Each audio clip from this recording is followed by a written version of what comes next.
Increased trade friction with the United States means our economy works less efficiently with higher costs and less income.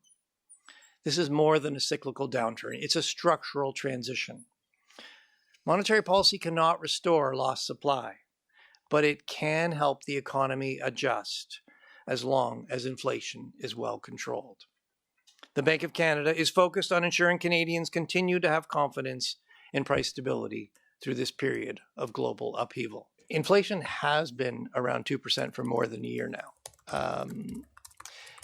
But, as you indicated, as we came out of COVID, inflation was much higher. Prices went up. Inflation's come back down, but prices have not. So yes, many Canadians are feeling squeezed by the cost of living. What I would underline is two things. One is it underscores the importance of keeping inflation low so that incomes can catch up. The other thing I would stress is that we're not going to lower prices overall. That's not how, if we were to try to push the whole price level down, that would cause a severe recession in Canada. Nobody wants that. So we're not going to become, things are not going to become affordable by lowering prices overall. The other element, we need to keep inflation low. The other element to improving affordability is to grow income. How do we grow income? Well, we need to improve our productivity. We need to invest more. We need to diversify our trade.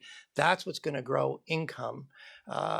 With more income, then everything becomes more affordable. Yeah, it's been a difficult year for Canadians and Canadian businesses. But it's looking, as the year's closing, it's looking a little better than it looked in the spring and the summer. To sort of walk you through that, you remember the spring in particular. President Trump threatened, then imposed, then retracted, then reimposed tariffs.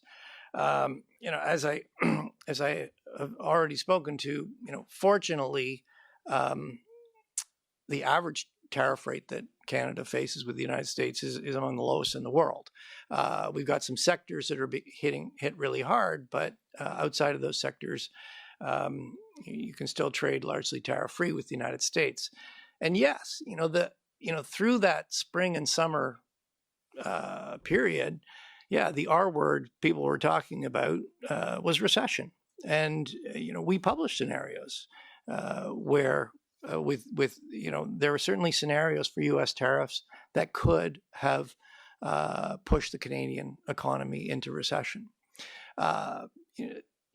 Since then, I would say, now at the end of the year, as we get to the end of the year, the R word people are talking about is resilience.